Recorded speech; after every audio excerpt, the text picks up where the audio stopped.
네, 안녕하세요. 슬림유기 기호기 강의를 시작하도록 하겠습니다. 기호기 강의는 현재 5강으로 기획이 되어 있긴 한데 조금 더 늘어날 수도 있습니다. 그래서 시작해 보도록 하겠습니다. 1강, 탄소는 왜 팔이 4개일까? 에서 저희가 오늘 배울 것은 유기화학의 주인공인 탄소에 대해서 배우는 것입니다. 그리고 이온 결합과 공유 결합에 대해서 배울 거고요. 그리고 루이스 구조를 제대로 그려볼 겁니다. 그리고 마지막으로 탄소의 골격 구조를 잘 이해를 해볼 겁니다. 그러면 탄소에 대해서 먼저 설명을 드리도록 하겠습니다. 자, 저희가 화학을 배우기 시작하면은 제일 처음에 주기율표를 배우게 되죠. 주기율표에 14족의 2주기 원소가 바로 탄소입니다. 탄소 같은 경우에 저희가 이렇게 표기를 하게 되죠. 여기에서 이 6이라고 하는 것은 원자 번호를 뜻하게 됩니다. 탄소는 6번째 원자이기 때문에 원자 번호 6번이죠. 그리고 이 원자 번호는 양성자 수와 같습니다. 결국 탄소는 원자 번호가 6번이기 때문에 6개의 양성자를 가지고 있는 거죠. 그리고 6개의 양성자를 가지고 있으면서 6개의 중성자를 더 가지고 있기 때문에 결국 양성자 수와 중성자 수를 더해서 저희가 그것을 질량수라고 표현을 하는데요. 질량수는 12가 되는 것입니다. 그래서 이 탄소 원자에 대해서 한번 위에 그림을 통해서 살펴볼 건데요. 이렇게 빨간색으로 칠해져 있는 이 부분들이 양성자라고 가정을 하겠습니다. 그러면 이 하얀색 부분들, 이 부분들은 중성자가 되겠죠. 양성자는 양전하를 가지고 있으면서 결국 원자핵을 플러스 전하로 만들게 됩니다. 왜냐하면 중성자는 이름에서 알 수 있듯이 전하가 없습니다. 양전하도 아니고 음전하도 아니죠. 즉 플러스도 아니고 마이너스도 아니기 때문에 결국은 아무런 전하를 띠지 않아서 결국 원자핵은 양성자의 플러스 전하를 그대로 띠게 되겠죠. 그리고 그 주변을 전자 6개가 돌고 있습니다. 자, 양성자가 6개고 중성자가 6개면요. 전자도 당연히 6개여야 할 겁니다. 그래야지만 플러스인 양성자 6개, 마이너스인 전자 6개가 같이 있어야지만 결과적으로 중성이 되겠죠. 탄소는 중성 원자이기 때문에 양성자 수와 전자 수가 같아야 합니다. 그래서 양성자가 6개이기 때문에 전자도 6개일 것이다 라는 것을 확인하실 수 있고요. 세어보시면 이 빨간색 공을 세어보세요. 6개죠. 그래서 탄소의 양성자 6개, 그리고 하얀색 공도 세어볼게요. 역시 중성자도 6개임을 확인할 수 있습니다. 그리고 그 주변을 돌고 있는 전자의 개수도 세어보시면 6개죠. 그런데 이 전자는 이 첫 번째 궤도에 2개가 들어있고요. 그리고 이렇게 두 번째 궤도에 4개가 들어있는 것을 확인하실 수가 있습니다. 그래서 저희가 탄소의 전자 배치에 대해서 먼저 오비탈이라고 하는 개념을 설명을 드릴게요. 오비탈이라고 하는 것은 전자가 존재할 수 있는 확률이 있는 공간입니다.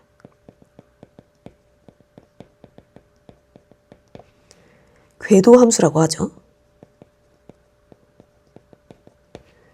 그래서 이 안쪽에 이거는 첫 번째 오비탈일 겁니다. 그래서 앞은 1로 시작하겠죠. 그리고 여기 두 번째 궤도, 이 두 번째 궤도 같은 경우에는 오비탈이 2로 시작할 겁니다. 그래서 원칙은요. S 오비탈은 1개 존재합니다. P 오비탈은요. 3개 존재합니다. D 오비탈은요. 5개 존재합니다. 그 다음에 F 오비탈 같은 경우에는 7개 존재합니다. 이 원칙을 외우시고 그리고 1개의 오비탈에는 전자를 최대 2개까지 넣을 수 있습니다. 그리고 세 번째 원칙인데요. 첫 번째 궤도에는 s 오비탈만 존재합니다. 두 번째 궤도에는 s 오비탈과 p 오비탈이 존재할 수 있습니다. 세 번째 궤도에는 s-오비탈, p-오비탈, d-오비탈이 존재할 수 있습니다. 그럼 네 번째 궤도에는 s, p, d, f-오비탈이 존재할 수 있음을 확인하실 수 있겠죠. 이 원칙에 따라서 제가 탄소의 전자 6개를 배치를 해보도록 할게요. 자, 방금 배운 세 번째 원칙을 복습을 해보자면 첫 번째 궤도에는 s-오비탈만 존재하고요. 두 번째 궤도에는 s-오비탈과 p-오비탈이 존재할 수가 있죠. 그래서 1s-오비탈에서 첫 번째 궤도의 오비탈이 끝납니다. 그리고 2s-오비탈 그리고 2p-오비탈에서 두 번째 궤도의 오비탈이 끝나겠죠. 만약에 세 번째 궤도의 오비탈을 쓰라고 한다면 3s, 3p, 3d에서 끝날 겁니다. 하지만 탄소는 전자수가 적기 때문에 여기까지 가지 않겠죠. 그래서 이렇게 오비탈을 먼저 쓴 다음에 그리고 나서 저희가 두 번째로 배웠던 원칙을 복습을 해볼게요. 한 개의 오비탈에는 전자가 최대 2개가 들어갈 수 있다고 말씀을 드렸죠.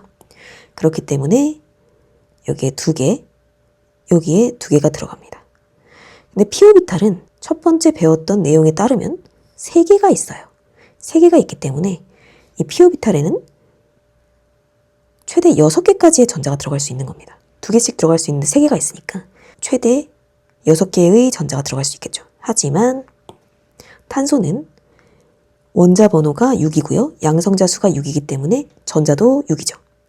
그래서 이 p-오비탈에는 6개 중에 남은 전자인 2개가 들어갈 겁니다. 이렇게 전자 배치를 할 수 있겠죠. 결과적으로 첫 번째 궤도에서는 전자가 2개, 그리고 두 번째 궤도에는 전자가 총 4개가 존재하겠죠. 이렇게 보시면 됩니다. 그리고 이번 시간의 제목이 뭐죠? 탄소는 팔이 왜 4개일까? 라고 되어 있죠. 탄소는 팔이 4개입니다. 탄소는 4번의 결합을 할 수 있다는 뜻이죠. 그래서 탄소 1개가 이렇게 있고요. 그 주변에 이렇게 수소 4개와 이렇게 연결이 될 수가 있습니다. 옆에 그림도 똑같죠? 탄소가 중심에 있고요.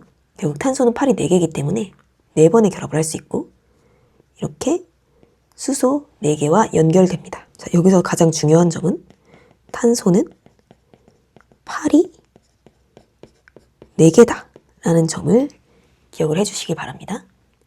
그러면 여기에 그려져 있는 이 구조가 CH4라고 하는 가장 기본적인 구조인데요. 이 구조를 제가 한번 입체로 보여드리도록 할게요. 자, 제가 CH4를 그렸습니다. 이 구조가 바로 이 구조죠. 가운데에 있는 이 회색 공이 바로 탄소가 될 거고요. 그리고 여기에 탄소의 4개의 팔에 각각 달려있는 하얀색 공이 수소가 될 겁니다. 이렇게 볼 수가 있죠. 그래서 탄소의 입체 구조를 이렇게 나타낼 수가 있습니다.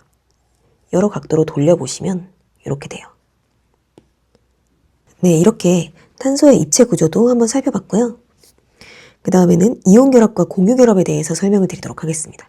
자, 이온 결합과 공유 결합은 저희가 배우는 화학 결합 중에서 가장 중요한 2개의 결합이죠. 이온 결합 같은 경우에는 이온을 만든 다음에 결합을 하는 것입니다. 그래서 이온 결합을 하기 위해서는 먼저 이온을 만들어야 되겠죠.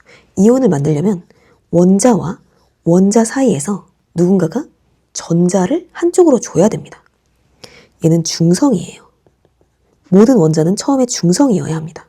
정기적으로 플러스나 마이너스여서는 안 되겠죠. 이런 중성 원자에서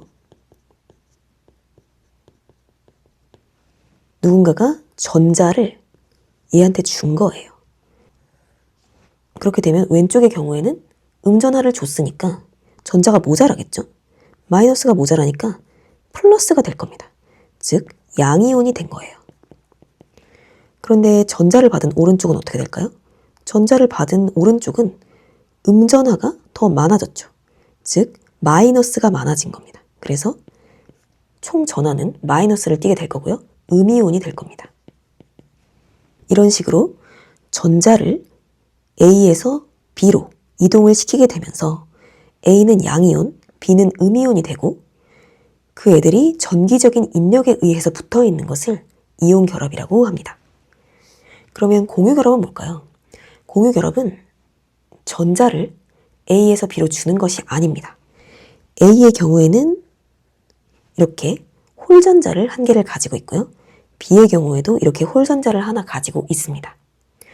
그래서 A가 홀전자를 B와 공유하고요.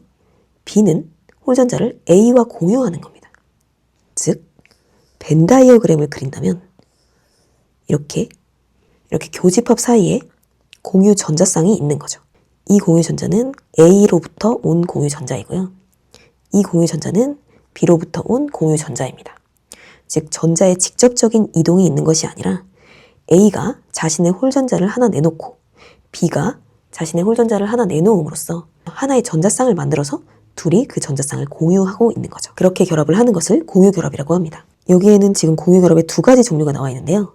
극성 공유결합과 비극성 공유결합이 있습니다. 극성 공유결합의 경우에는 이렇게 서로 다른 애들끼리 전자를 공유하면서 결합을 하는 경우겠죠. 비극성 공유결합의 경우에는 서로 똑같은 애들끼리 전자를 공유하면서 결합을 하는 경우를 말합니다. 그런데 이렇게 A와 B처럼 서로 다른 원자이더라도 전기 음성도의 차이가 0.5보다 작다면 비극성 공유결합이 될 수도 있습니다. 전기 음성도는 다음 시간에 설명을 드리겠지만 간단하게 말씀드리면 전자를 끌어당기는 힘입니다. 전자를 끌어당기는 힘이 A와 B가 서로 같지 않겠죠. 그래서 A가 전자를 끌어당기는 힘을 수치로 표현을 한 것이 바로 전기 음성도인데요. 자, A의 전기 음성도를 제가 2.5라고 가정을 할게요. B의 전기 음성도를 2.2라고 가정할게요. 그러면 둘의 전기 음성도 차이는 얼마죠? 0.3이 됩니다. 0.5보다 작기 때문에 A와 B가 서로 다른 종류의 원자더라도 이때는 비극성 공유결합에 속하게 되겠죠. 그래서 이온결합과 공유결합을 알아봤고요. 그 다음 루이스 구조를 그려보도록 하겠습니다. 루이스 구조를 그리기 전에 옥텟 규칙이라고 하는 규칙을 설명을 드릴 텐데요. 자연계에 있는 모든 물질들은 안정해지고자 하는 성질을 갖습니다. 그래서 이 원자들도 안정해지고 싶어 해요. 그럼 어떻게 하면 안정해질 수 있을까요? 자, 이주기 원자의 경우에는 옥텟이라고 하는 것을 만족하게 되면 안정해집니다. 그럼 옥텟이 무엇일까요? 옥텟이라고 하는 것은 나의 가장 바깥쪽 전자 껍질에 전자의 개수가 8개가 되는 겁니다. 즉, 최외곽 전자 또는 원자가 전자라고 하는 나의 가장 바깥쪽 껍질에 있는 그 전자의 개수가 8개가 되면 아주 안정해져요. 이것이 옥텟 규칙입니다. 그럼 1주기에 대해서는 어떻게 하면 안정해질 수 있냐고 물어보실 수 있을 텐데요. 1주기는 듀엣을 만족해야 안정해집니다.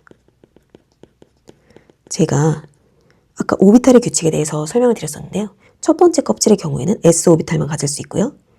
이 S오비탈에 최대로 들어갈 수 있는 전자수는 2개겠죠. 그래서 1주기 원소 같은 경우에는 하나의 전자 껍질만을 갖게 되고요. 그 하나의 전자 껍질에 최대로 들어갈 수 있는 2개의 전자, 그 2개의 전자가 주변에 있다면 듀엣을 만족하면서 안정해집니다. 그럼 2주기는 어떨까요? 2주기 같은 경우에는 제가 전자 배치를 해보게 되면 이렇게 되겠죠? ES 오비탈에 최대로 들어갈 수 있는 전자수는 2개, EP 오비탈에 최대로 들어갈 수 있는 전자수는 6개입니다. 그리고 2주기 원소 같은 경우에는 껍질이 2개가 있죠. 그래서 두 번째 궤도까지 있는데 가장 바깥쪽 궤도인 두 번째 궤도에 전자가 총 8개가 되면 옥텟을 만족하면서 매우 안정해집니다. 항상 자연계의 모든 것들은 안정해지려는 성질을 가지고 있기 때문에 2주기 원소라면 반드시 옥텟을 만족하려고 하겠죠. 옥텟을 만족하기 위해서 공유 결합을 하는 겁니다. 이온 결합도 마찬가지죠. 이온 결합도 옥텟을 만족하기 위해서 하는 거라고 보시면 돼요. 근데 저희는 이제 공유 결합이 더 중요하니까 공유 결합을 보게 되면, 자, A 원자 같은 경우에는 원래 7개의 전자를 가지고 있습니다. 1개의 전자가 부족하죠. B 원자의 경우에도 이렇게 7개의 전자를 가지고 있습니다. 그러면 1개의 전자가 부족하죠. 그래서 A와 B는 옥텟을 만족하기 위해서 서로 홀전자를 1개씩 내놓으면서 이 전자쌍을 공유하게 됩니다. 그렇게 되면 A의 주변에도 8개의 전자, B의 주변에도 이렇게 8개의 전자가 존재하기 때문에 A와 B 둘 다 옥텟을 만족하면서 안정해지는 겁니다. 결국 원자들이 공유 결합을 하는 이유는 안정해지기 위해서죠. 근데 안정해지려면 어떻게 해야 될까요? 옥텟을 만족해야 합니다. 8개의 전자를 내 주변에 가지고 있어야 한다는 거죠. 그래서 이 페이지에서는 이 한 줄을 기억해 주시기 바랍니다. 그래서 저희는 이걸 이용해서 루이스 구조를 그릴 건데요. 다른 원소들은 화학 시간에 배우실 테니까 저희는 탄소를 기본으로 해서 루이스 구조를 그려보겠습니다. 탄소 같은 경우에는 이런 식으로 주변에 4개의 전자가 있어요. 하지만 탄소도 이주기 원소죠. 그래서 옥텟을 만족하고 싶어 합니다. 옥텟을 만족해야지만 안정해질 수 있거든요. 그래서 결국은 4번의 결합을 통해서 이렇게 4개의 공유 전자를 빌려오게 되죠. 이렇게 수소와 4번의 결합을 함으로써 4개의 공유 전자가 더 생기고 결국 탄소도 주변에 이렇게 8개의 전자를 가지게 되면서 안정해지는 겁니다. 옥텟을 만족하기 때문이죠. 자, 그러면 이제 루이스 구조를 한번 그려보도록 하겠습니다. 제가 오늘 가장 중요한 내용이 뭐라고 말씀드렸죠? 탄소는 팔이 몇 개죠? 4개다. 탄소는 팔이 4개라는 사실을 반드시 기억을 해주셔야 됩니다. 그래서 탄소는 4개의 결합을 할 수 있습니다. 그리고 그렇게 4개의 결합을 하고 있을 때 가장 안정하겠죠. 왜냐하면 옥텟을 만족하고 있으니까요. 하지만 옥텟을 만족하는 상태가 최고의 상태라면 항상 최고의 상태로만 존재하진 않겠죠. 그래서 옥텟을 만족하고 있지 못할 때가 있습니다. 옥텟에 못 미치는 겁니다. 즉, 주변에 8개보다 더 작은 전자를 갖는 거죠. 이런 상태로 존재할 수 있을까요? 네, 가능합니다. 옥텟을 만족하지 않은 상태로 8개의 전자보다 더 적은 전자를 주변에 가지면서 존재할 수 있어요. 하지만 옥텟을 초과하는 경우, 이런 경우는 있을 수가 없습니다. 왜냐하면 그 전자를 수용할 오비탈이 없기 때문이죠. 제가 앞에서 말씀드렸다시피 두 번째 껍질에 최대 들어갈 수 있는 전자수는 2개, 6개에서 총 8개입니다. 8개를 넘는 전자는 들어갈 수가 없습니다. 그래서 이주기 원소는 자신의 주변에 8개보다 더 많은 전자를 가질 수 없습니다. 그래서 옥텟을 초과하는 것은 절대로 있어서는 안 되는 일입니다. 자, 이 구조, 가능한 구조이죠. 이 구조도 가능한 구조입니다. 이 구조도 가능한 구조입니다. 각각의 탄소를 살펴볼까요? 이 탄소 같은 경우에 이렇게 4개의 결합을 하고 있죠. 그러면 오른쪽에 있는 탄소를 살펴볼게요. 오른쪽에 있는 탄소의 경우에도 이렇게 4개의 결합을 하고 있습니다. 결국은 탄소는 4개의 팔을 가지고 옥텟을 만족하면서 존재하고 있는 겁니다. 그럼 오른쪽 그림을 볼까요? 첫 번째 탄소를 분석을 해보면 첫 번째 탄소는 주변에 이렇게 4개의 결합을 하고 있죠. 그래서 옥텟을 만족하면서 안정적으로 존재를 하고 있고요. 두 번째 탄소도 한번 살펴보겠습니다. 이 두 번째 탄소 기준으로 이렇게 주변에 3개의 원자만 존재하지만 오른쪽에 있는 탄소와 이중 결합을 하고 있기 때문에 결국 이 주황색 탄소 입장에서는 4개의 결합을 잘 하고 있는 거죠. 그래서 결과적으로는 8개의 전자를 주변에 가지면서 아주 안정하게 옥텟을 만족하면서 존재하고 있는 겁니다. 그러면 가장 오른쪽에 있는 탄소를 한번 분석해 보도록 할까요? 가장 오른쪽에 있는 탄소는 이렇게 3개의 원자와 결합해 있지만 결국은 왼쪽에 있는 탄소와 이렇게 이중 결합을 하고 있기 때문에 결과적으로는 3번째 탄소도 4개의 결합선을 가지고 있고 옥텟을 만족하면서 안정하게 잘 존재하고 있다고 보실 수 있겠죠. 그러면 이때 허용되지 않는 경우는 무엇일까요? 탄소는 팔이 4개라고 했죠? 그럼 만약에 탄소의 팔이 3개라면 어떨까요? 옥텟을 만족하지 못하고 있을 겁니다. 탄소의 팔이 4개라면요? 옥텟을 만족하면서 안정하게 존재하겠죠. 가장 좋은 상태일 겁니다. 그럼 탄소의 팔이 5개일 수 있을까요? 5개일 수 없습니다. 이 경우에는 주변에 전자가 8개보다 많아지면서 옥텟을 초과하기 때문에 이런 일은 발생할 수 없죠. 그래서 이 탄소를 보시면 지금 결합선이 5개이기 때문에 이렇게 존재할 수 없습니다. 잘못된 구조예요. 그리고 두 번째 그림을 보시면 첫 번째 탄소는 문제가 없죠. 첫 번째 탄소의 경우에는 4개의 결합선을 정상적으로 가지고 있습니다.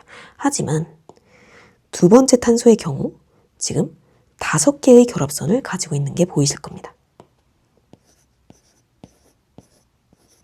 이런 경우에는 옥텟을 초과하기 때문에 존재할 수 없는 구조죠. 그리고 세 번째 그림을 보시면 1번과 2번 탄소는 정상이지만 세 번째 탄소가 문제가 있죠. 세 번째 탄소는 지금 결합선이 하나, 둘, 셋, 넷, 5 이렇게 5개의 결합을 하고 있습니다. 역시 결합선이 5개이기 때문에 옥텟을 초과하면서 존재할 수 없는 구조가 되겠죠. 그래서 오늘의 가장 중요한 내용, 탄소는 팔이 4개입니다. 즉 결합을 4개 하는 것이 가장 안정한 상태이고 팔이 4개이기 때문에 팔 4개를 다 써서 결합을 하면 옥텟을 만족하는 최고의 상태에 있겠지만 팔이 4개라고 꼭 4개를 다 쓸 필요는 없잖아요. 팔 4개 중에 3개만 써서 옥텟을 만족하지 않으면서 존재하는 경우도 가능합니다. 하지만 팔이 4개이기 때문에 팔을 5개 쓸 수는 없겠죠. 그래서 옥텟을 초과하는, 즉 팔이 5개인 구조로는 존재하지 않습니다. 네, 마지막으로 탄소의 골격 구조를 이해해 보도록 하겠습니다. 이렇게 분자식이 주어져 있어요. 이 분자식을 저희가 골격 구조로 나타내 볼 겁니다. 탄소가 3개가 있다고 했으니까 탄소를 이렇게 그립니다. 탄소끼리 연결을 해주셔야 되겠죠. 그리고 나서 탄소는 팔이 4개라는 것을 기억하세요. 첫 번째 탄소는 팔이 지금 1개만 있죠. 그러면 3개의 팔을 더 그릴 수 있습니다. 그리고 수소를 붙여주시면 되겠죠. 두 번째 탄소의 경우에는 팔이 지금 2개가 존재합니다. 그러면 팔을 2개 더 가질 수 있겠죠. 2개를 더 그려주시고요. 수소를 붙여줍니다. 마지막 남은 탄소의 경우에는 팔이 1개입니다. 그렇기 때문에 팔을 3개 더 가질 수 있겠죠. 그려주시고 수소를 붙여주시면 결과적으로는 탄소 3개에 수소가 8개인 구조가 그려지겠죠. 이렇게도 표현될 수 있습니다. 이 구조를 이 구조로 바꾸실 수 있으셔야 합니다. 어떻게 바꾸는지 알려드릴게요. 중심의 탄소를 잡습니다. 저는 두 번째 탄소를 중심 탄소로 잡겠습니다. 이 탄소 기준으로 해서 수소가 2개가 붙어 있죠. 수소를 그려줍니다. 여기를 그렸죠. 그리고 왼쪽에는 CH3가 붙어 있습니다. 오른쪽에도 CH3가 붙어 있습니다. 이렇게 간단하게 그려주실 수도 있고요. 제가 왼쪽에 그린 것처럼 조금 더 복잡하게 그릴 수도 있습니다. 그러려면 왼쪽에 있는 CH3와 오른쪽에 있는 CH3를 분해해서 그리면 되겠죠. 여기에 H를 3개를 달아줍니다. 여기도 마찬가지로 H 3개를 달아줍니다. 그러면 똑같아지죠. 그래서 오늘 배우셔야 될 거는 여기서 그리고 여기서 이 구조를 그리실 수 있느냐, 이거를 연습해 주시면 됩니다. 그러면 이번엔 얘를 골격 구조로 나타내 보도록 하겠습니다. 골격 구조는 탄소를 점으로 나타내는 것입니다. 그리고 점과 점을 연결하는 것은 선이죠. 그래서 이 선은 탄소와 탄소 사이의 결합을 나타냅니다. 이때 수소는 생략이 됩니다. 수소는 따로 표시하지 않습니다. 그래서 이런 화학식을 주고 골격 구조로 나타내라고 한다면 탄소를 점으로 표현하는데 먼저 지그재그로 이렇게 그려줍니다. 이렇게 점을 지그재그 모양으로 그려서 탄소를 표현하신 다음에 탄소와 탄소 사이를 연결해 주시면 골격 구조식이 완성이 됩니다. 여기에 H가 몇 개 생략되어 있는지 한번 확인해 보도록 하겠습니다. 탄소의 경우는 팔이 4개입니다. 즉 결합선이 4개여야 하는데 이 탄소는 결합선이 지금 1개죠. 그러면 수소는 3개가 생략이 되어 있었을 것입니다. 가운데에 있는 탄소를 볼까요? 가운데에 있는 탄소 같은 경우에는 결합선이 2개죠. 그러면 남은 결합선은 2개고 거기에 이렇게 수소가 달려 있었을 것입니다. 세 번째 탄소를 볼까요? 세 번째 탄소는 결합선이 1개죠. 그러면 남은 결합선 3개를 그려주시고 거기에 수소가 달려 있었을 것이다 라고 생각하실 수 있겠죠. 결국 저희가 가장 많이 보게 될 구조는 바로 이 골격 구조인데요. 이 골격 구조를 보시고 지금 어떤 상황인지를 확인하실 수 있으셔야 되겠죠. 탄소 3개로 이루어져 있고 수소는 이렇게 3개, 2개, 3개가 생략되어 있겠구나. 이거를 골격 구조로부터 판단하실 수 있으시면 됩니다. 다음 페이지는 연습을 위해서 만들어둔 페이지인데요. CH4를 나타내면 이렇게 되겠죠. C2H6도 이렇게 그릴 수 있을 겁니다. C7H8은 저희가 방금 그린 구조였죠. 이런 식으로 탄소의 구조식을 그리실 수가 있는데 이거를 저희는 골격 구조로 나타내 볼 겁니다. 첫 번째 거는 점 하나라서 나타낼 수가 없고요. 두 번째 거는 점 2개를 이렇게 그리시고 연결해 주시면 되겠죠. 세 번째 것도 탄소가 3개니까 이렇게 지그재그로 그리신 다음에 이렇게 연결하시면 되겠죠. 자, 그런데 머리가 좋으신 분들이라면 여기에서 이미 규칙성을 발견하셨을 거예요. 자, 탄소가 1개일 때 수소는 최대 4개가 붙을 수 있습니다. 그쵸? 그리고 탄소가 2개일 때 수소는 최대 6개가 붙을 수가 있습니다. 그리고 탄소가 3개일 때 수소는 최대 8개가 붙을 수 있죠. 이것을 일반식으로 나타내면 어떻게 될까요? CN에 H, En 플러스 2로 수소의 개수를 일반식으로 나타낼 수 있다는 것을 확인하실 수 있죠. 이것이 바로 포화탄화수소, 즉 최대의 개수의 수소를 가지고 있는 그런 탄화수소 구조, 저희는 이걸 알케인이라고 하는데요. 이 알케인의 일반식을 방금 찾아내신 겁니다. 자, 그러면 탄소가 6개일 때 수소는 몇 개일까요? 계산해 보시고 다음 시간에 한번 답을 같이 맞춰보도록 하겠습니다. 자, 기호기 1강은 이렇게 마무리하도록 하겠습니다. 너무 수고 많으셨고 2강부터는 슬림유기 홈페이지에서 무료로 들으실 수 있으니까 1분 만에 회원 가입하시고 유기화학의 기본기를 무료로 잘 쌓아가시기 바라겠습니다. 긴 시간 함께 해주셔서 감사합니다.